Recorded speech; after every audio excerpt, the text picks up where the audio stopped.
최종 후보는 안철수, 이현주, 정동영, 천정배 이렇게 4명이죠. 하지만 첫 TV 토론에서는 3대1 구도로 안철수 후보에게 집중 포화가 쏟아졌습니다. 핵심은 과연 지금 안 후보가 대표로 나서는 게 적절한가 이거였습니다. 본인의 답변 직접 듣고 싶습니다. 안철수 국민의당 당대표 후보 지금부터 만나보죠. 안 후보님 안녕하세요. 예, 안녕하셨습니까? 야, 목소리가 이러셨어요. 저희가 정말 인터뷰 초청하고 싶어서 많이 문의를 드렸었는데 드디어 오늘 첫 TV 토론을 이틀 전에 치르셨죠? 예. 근데 첫 TV 토론부터 집중 공격 받으시더라고요. 보셨군요. 네. 아니, 지금 이 상황이 좀 힘들진 않으세요? 토론회 혼자서 질문 받고 답하는 토론회도 있지 않습니까? 예를 들면 관훈 토론회 같은 곳에서 패널들로부터 질문 받는다 생각하고 임하고 있습니다. 나 개인 토론회 한다 질문 받는다 이런 느낌으로 여유 있게. 자, 그렇다면 단도직입적으로 질문 드리죠. 지금 이 시점에 왜 국민의당의 당대표가 안철수여야 하는가? 어떻게 답하시겠습니까? 지금이 일반적인 상황이 아닙니다. 지방선거 치르면서 당이 소멸될 위기에 있습니다. 그래서 이럴 때 우리 당이 가진 모든 것을 쏟아부어야 됩니다. 그래서 현 상황에서 제가 한 명이라도 더 당선시킬 수 있다고 생각하기 때문에 나섰습니다. 그리고 3년 전에 제가 또 공동 당대표로 지방선거 승리로 이끈 경험이 있습니다. 예. 그것을 100분 활용해서 우리 당 소멸하지 않도록 제 역할 다할 생각입니다. 소멸 위기까지 갔다. 한 명이라도 더 지방선거 당선시키기 위해선, 소멸 막기 위해선 내가 구원투수로 나가야 한다. 이 말씀. 예. 근데 그랬다가 나갔다가 안 될 수도 있잖아요. 안 되는 경우도 있을 수 있는데 그러면 정말 벼랑 끝으로 정계 은퇴로 내몰리는 상황까지도 상정을 해야 할 텐데 그 정도 각오까지 하고 나서신 건가요? 당과 운명을 함께하기 위해서 제 모든 걸 걸었습니다. 예를 들면 프로야구 코리안 시리즈에서 3대0으로 우리가 치고 있는데 4차전 벌어지고 있다는 말씀이죠. 그러면 제가 5차전 선발 투수로 나와가는 게 무슨 의미가 있겠습니까? 여기에 저는 제 모든 것을 걸었습니다. 모든 것을 걸었다. 만약 그러면 그 말씀은 나갔다가 지금 당선이 안 돼서 벼랑 끝으로 몰려도 정계 은퇴까지 내몰려도 그 정도 각오까지도 하고 나는 나가는 거다. 저는 당선 확신합니다. 그리고 또 어떤 결과가 나오더라도 예. 저는 당을 살리기 위해서 최선 다할 겁니다. 예. 사실은 근데 이제 대선 제보 조작 사건에 대해서 대국민 사과하실 때만 해도 반성과 자숙의 시간을 갖겠다 이렇게 말씀을 하셨기 때문에 20일 뒤에 출마 선언이 좀 의외였다, 의아하다 이런 분들도 계시거든요. 물론 대선 패배에 가장 큰 책임이 제게 있습니다. 그런데 책임지는 것이 뒤로 물러나 있는 것만은 아닙니다. 오히려 적극적으로 지금 당이 처해 있는 문제들을 해결하고 위기를 극복하는 게 책임지는 자세라고 봅니다. 사실 작년입니다. 작년에 이제 총선 후에 리베이트 사건 때문에 당이 어려워졌습니다. 예. 근데 그건 아마도 잘 모르시는 분들도 계실 텐데 박근혜 정부가 저와 국민의당 죽이려고 뒤집어 씌운 겁니다. 그래서 지금 이제 1심 전원무죄, 2심 전원무죄 이렇게 나오고 있습니다만 그 당시에 제가 당을 보호하려고 대표를 사퇴하는 바람에 처음 만들어진 당의 체계를 갖추지 못하고 그만뒀습니다. 그래서 결국은 그 체계가 잡히지 않은 상황으로 이번 대선까지 치르게 됐던 겁니다. 거기에 대한 그 후회가 있습니다. 차라리 그때 좀 더 버티고 당 체계를 잡았으면 더 좋았지 않았을까 싶습니다. 지금이라도 그때 잠시만요. 그때 만약 그러면은 내가 대표직을 그만두지 않고 체계를 잡고 대선 치렀으면 대선 결과도 달라질 수도 있었을 거다. 패배 안 했을 수도 있다. 이런 생각까지도 후회가 드세요? 대선 결과는 국민들께서 판단하시는 몫이지만은 지금보다는 훨씬 더 잘 단합되고 체계 있는 상황으로 선거를 치렀을 겁니다. 그런 생각도 하시는군요. 그런 의미에서 이번에는 물러서지 않고 오히려 나서겠다. 나서야 그게 해결이다라는 생각을 하셨단 말씀. 적극적으로 책임지겠습니다. 반성과 자숙이라는 표현을 쓰셨기 때문에 이게 적극적으로 책임진다는 게 그럼 반성하고도 통하는 거라고 봐야 되는 건가요? 제가 부족했던 부분들 그동안 정말 치열하게 고민하고 생각했습니다. 그리고 이제 이번 경선 과정을 통해서 그리고 경선 이후에도 지속적으로 달라진 모습들 보여드리겠습니다. 근데 이제 대선 패배만 있는 것이 아니고 증거 조작 사건이라는 정말 초유의 사건이 발생했습니다. 근데 그 증거 조작 사건이 왜 일어났는가 보면 이게 대선 때고 그 대선의 후보가 안철수 후보였고 결국 당시의 최고 책임자였던 분이 실패한 책임자가 다시 책임자가 되겠다고 나서는 게 적절한가? 이 물음에 대해서는 또 어떻게 답하시겠습니까? 결국은 그 증거 조작 사건 자체가 그 당에서 거르지를 못한 겁니다. 당에서 체계가 잡혀 있지 않다 보니까 그 한두 사람의 그런 것을 걸러내지를 못했습니다. 이건 모두 다 공당으로서 국민들에게 책임을 다하기 위해서는 예. 제대로 걸러내는 체계를 갖추는 게 그것이 중요하다고 생각합니다. 예. 체계를 잡지 못. 결국 그 체계를 잡으러 결국 내가 나가겠다는 얘기를 지금 계속하고 계시는 건데 근데 출마를 우려하시는 분들의 또 하나의 주장은 뭐냐면 안철수 후보께서 그렇게 생각하고 정말 당대표가 되신다면 당이 쪼개질 수도 있다. 즉 반대하는 측이 나갈 수도 있다. 분당이 될 수도 있다. 이런 얘기를 하세요. 당이 지금 소멸될까 봐 출마하신다고 했는데 오히려 당대표가 됨으로 해서 소멸될 수도 있다는 이 주장. 어떻게 보십니까? 그 전당대회 때는 치열하게 이제 서로 경쟁하다 보니 여러 가지 그 뭐 옥신각신 있을 수 있습니다만 결국은 모든 당들이 전당대회가 끝나면 다시 화합하고 통합하게 됩니다. 더 힘을 가지고 그리고 또 컨벤션 효과까지도 누리게 됩니다. 그리고 그것의 몫은 사실은 그 경쟁 그 후보들 그리고 또 당선된 당대표에게 있다고 생각합니다. 예. 저도 이 경선 과정 중에 그리고 경선 이후에도 지속적으로 소통하고 통합하고 화합하는 노력들이 제게는 최우선순위입니다. 지금 근데 분위기를 보면 말입니다. 안철수 후보님. 어떤 얘기까지 나오냐면 안철수 후보하고 얘기하고 나왔더니 뭐 외계인하고 얘기하고 나온 것 같다. 헛소리라는 표현, 뭐 방화범이라는 표현 이런 얘기까지 지금 당 내부에서 나오거든요. 이 정도면은 이게 분당 뭐가 당대표가 되신 후에 화합이 정말 될 건가, 덧셈의 정치가 될 건가 의심스러울 수준인데요. 예, 외계인 언어를 이해를 하시나 보네요. 네? 사실은 그 당시가 출마 전입니다. 잠깐만요. 외계인 언어를 이해하셨나 보네요라는 말씀은 그 무슨 말씀이실까요? 예, 아니요. 그 외계인과 대화하는 것 같다고 말씀하시니까 예. 저는 외계인 언어를 들어본 적이 없기 때문에 드리는 말씀이고요. 농담입니다. 외계인 언어는 어떻게 알아들으셨냐? 그런데 사실 그때는 출마 전입니다. 그래서 출마 자체를 만류하는 분들과 만나서 서로의 의견을 듣는 자리였습니다. 예. 그런데 지금은 그때로부터 또 한참 시간이 지났습니다. 예. 그리고 지금은 이미 출마해서 이미 토론회도 하고 경쟁을 하고 있는 그런 상황이기 때문에 그때 일과는 지금 현재 상황과는 다릅니다. 현재 상황과 다르다. 그럼 그분들이 지금은 다 설득이 되셨다고 보시는 건가요? 겉으로 보기에 그렇게 보이진 않는데요. 처음에 반대하시던 분들 중에 예. 이제 제가 나서야 된다는데 동의하는 분들도 계시고 그리고 또 어떤 분들은 기왕에 지금 이런 상황에서는 예. 정말로 치열하게 경쟁해서 당의 주인인 당원들의 선택을 받는 것이 옳다는 분들도 계시고 그리고 또 일부 반대도 하고 있는 분들도 계십니다. 저는 계속 그 반대하시는 분들과 소통하고 설득 노력을 할 생각입니다. 알겠습니다. 제가 단도직입적으로 질문 드릴게요. 안 후보님. 혹시 지금 국회의원 자리도 내려놓으셨고 당직도 내려놓은 상태고 그러다 보니까 다시 당권을 쥐지 않을 경우에 정치적인 위상이 불안해질 수도 있기 때문에 존재감이 사라질 수도 있기 때문에 출마를 할 수밖에 없었던 것 아니냐라는 의심들을 하세요. 저는 그렇지 않습니다. 저는 오히려 지금 어떻게 보면 이제 정치인으로서의 목표를 가지고 행보를 한다면 지금은 잊혀지는 게 좋은 시기입니다. 여러 가지로.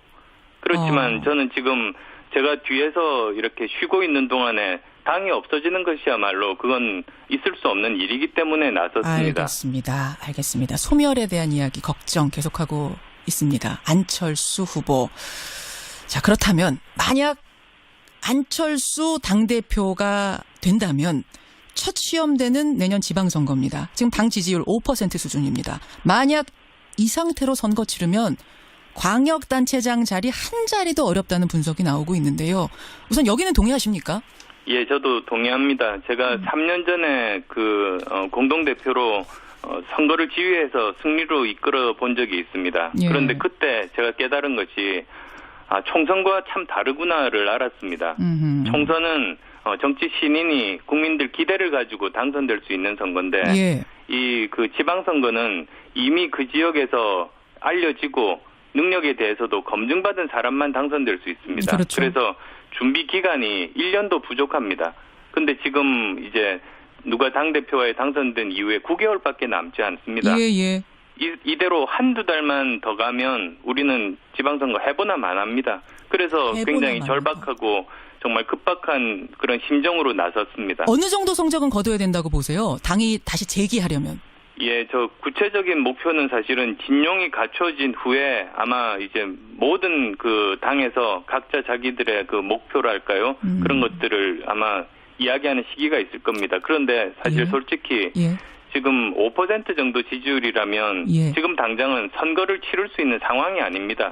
이 위기부터 아닙니다. 극복하는 것이 순서입니다. 알겠습니다. 그래서요, 안철수 전 대표가 지방선거에 출마하셔야 되는 거 아니냐. 이른바 안철수 차출론이 당에서 나옵니다.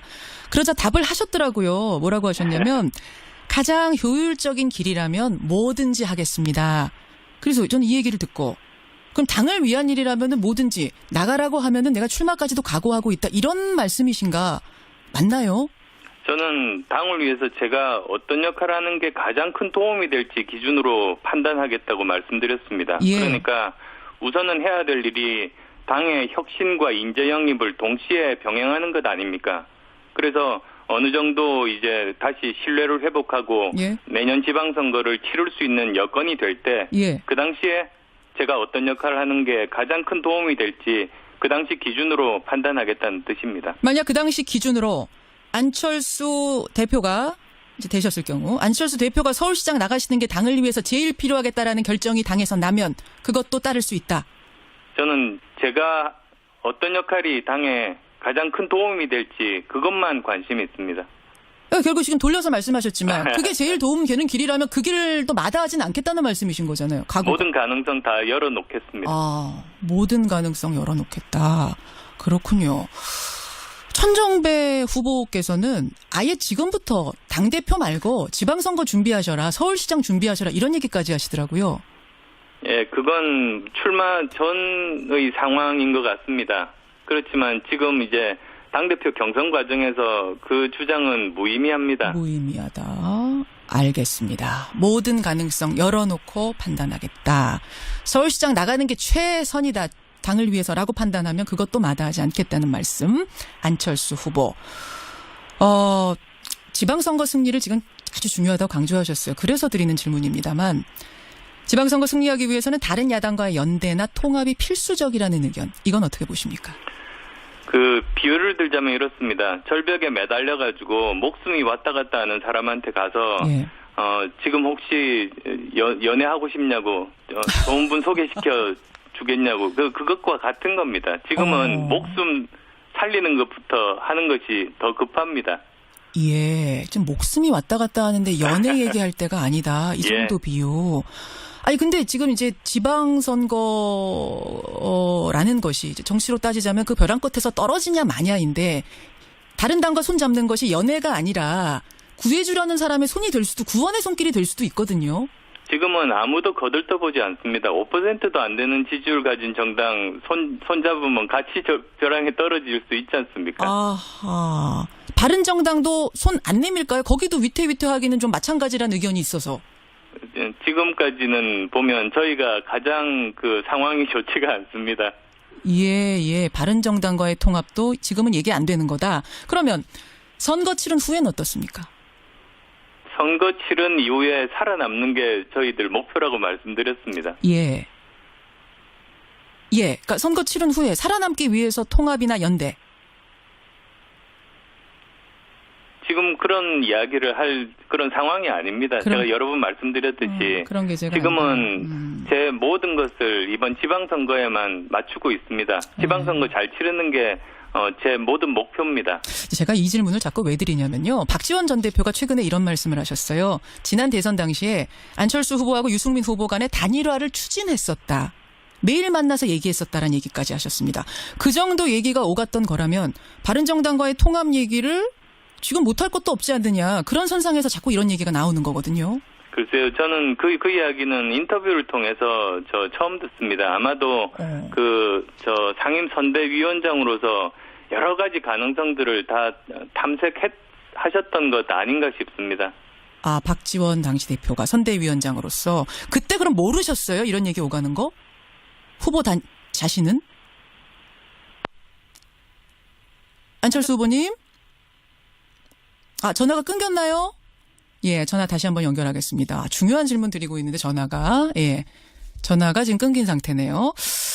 박지원 전 대표가 최근에 한 이야기에 대한 질문을 드리고 있었습니다. 다시 한번 요약해 보자면 안철수 후보는 당이 지금 소멸할지도 모르는 상황에서 내가 나설 수밖에 없다. 이대로 그냥 있으면 그냥 당은 소멸인데 나만 산다고 그게 무슨 의미가 있겠느냐. 그런 의미에서 나는 나왔다 말씀을 하셨고 지금 나오고 있는 서울시장 차출설, 지방선거 차출설에 대해서는 그때 가봐야 알겠다. 그때 당이 선택하는 최선의 판단이 뭔가에 따라서 나는 그 길을 가겠다. 마다하지 않겠다. 가능성은 열려있다. 이런 표현을 쓰셨습니다.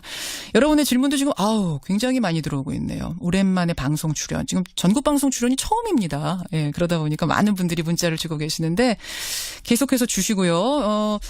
질문이 남아있는 게 어떤 질문이냐면은 여러분의 문자도 많이 들어옵니다. 안철수 후보님 다시 연결이 됐나요? 예, 중요한 때 지금 시간도 부족한데 끊겨서 제가 조마조마했습니다. 좋습니다. 예. 그 얘기 하시다가 말았어요. 짧게 대답이 가능하실까요? 그러니까 본인은 모르는 사이에 그럼 얘기가 오갔던 건가? 예, 저 후보는 이제 당선되기 위해서 최선을 다하고 이제 선대위에서는 여러 가지 다양한 가능성들을 시도해 보는 것 아닙니까? 그렇게 역할 분담을 합니다. 그래서 상세한 이야기들은 제가 전체적으로는 다 모르는 상황입니다. 알겠습니다. 안철수 국민의당 당대표 후보 지금 만나고 있습니다. 이건 조금 다른 얘기입니다만 내일이면 문재인 정부 100일입니다. 출범 100일. 같이 뛰었던 대선 후보기도 한데 어떻게 문재인 대통령 잘하고 계신가요? 보시기에 어떠세요?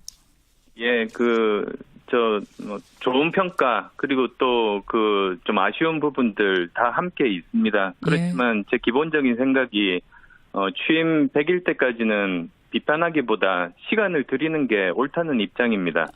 그렇게 해서 충분히 어느 정도 자리 잡은 다음에, 생각이 같은, 즉, 국익과 민생이 가장 중요한 기준 아니겠습니까? 그렇죠. 그래서 그 기준에 부합하면, 전적으로 협조하고, 그렇지만, 그것이 아니다 할 때는 반대만을 위한 반대가 아니라 더 좋은 방안을 제시해서 그걸 정부에서 받아들이도록 하고 그게 정말 강하고 건전한 야당 역할이라고 생각합니다. 건전하고 건강한 야당의 역할을 다하겠다. 평가를 해본다면 몇 점이나 가능할까요?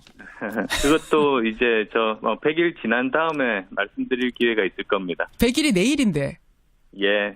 저희가 경선 중이니까 아마도 이제 경선 끝나고 나서 어느 정도 이제 정리된 저희들, 그리고 또 저 혼자만의 생각이 아니라 국민의당의 입장도 말씀드릴 기회가 있을 겁니다. 알겠습니다. 잘하길 바라는 마음으로 지켜보고 계시겠죠. 마지막 질문은 청취자 질문으로 드리겠습니다. 청취자 한 분이, 아직 시간이 좀 많이 남긴 했습니다만, 차기 대선에 또 도전하시는 건가? 이런 질문 주셨네요. 어떻습니까? 저는 내년 지방선거까지만 계획이 있습니다. 삶의 계획은 내년 지방선거까지만? 모든 것을 걸었습니다. 그래서 이 당이 제대로 자리 잡고 그리고 다당제가 정착되는데 저는 모든 것을 바칠 겁니다. 대선에 대한 이야기는 아직 염두에도 두지 않고 있다 이 말씀이세요? 지금 제 머릿속에 없습니다. 머릿속에. 아니 근데 이게 지금 5년 뒤라고는 하지만 워낙 큰일이라서 아예 머릿속에 아예 지워버리실 일은 아닐 것 같은데. 저는 가장 중요한 게 사실은 다당제에 대한 신념입니다. 예를 들면 제주도 갈 때 예전에는 항공사 2개만 있었을 때 예. 요금 계속 오르기만 하고 불만이 많았습니다. 예. 그런데 지금 굉장히 많은 항공사가 다니다 보니까 요금도 낮아지고 서비스 만족도도 높습니다. 사실은 정치에서는 경쟁이 필요합니다. 예. 정치에서 경쟁이 되어야 고객인 국민들이 행복합니다. 그런데 양당 체제가 있을 때는 경쟁하는 것처럼 보이지만 사실 그게 경쟁 상황이 아닙니다. 오히려 상대방의 실수만 바라보고 가만히 있다가 반사이익을 얻는 거니까요. 알겠습니다. 경쟁이라는 거는 노력할 때 경쟁이지 노력 안 하고 가만히 있는 건 경쟁 상황이 아니지 않습니까? 예, 나의 머릿속엔 그래서 다당제가 지방선거, 필요합니다. 다당제 이런 중요한 것들이 들어있다 이 말씀. 오늘은 여기까지 말씀 듣도록 하고요. 다음에 또 목소리 자주자주 좀 들려주세요. 예. 오늘 고맙습니다. 네, 감사합니다. 국민의당 당대표 후보로 나섰습니다. 안철수 후보였습니다.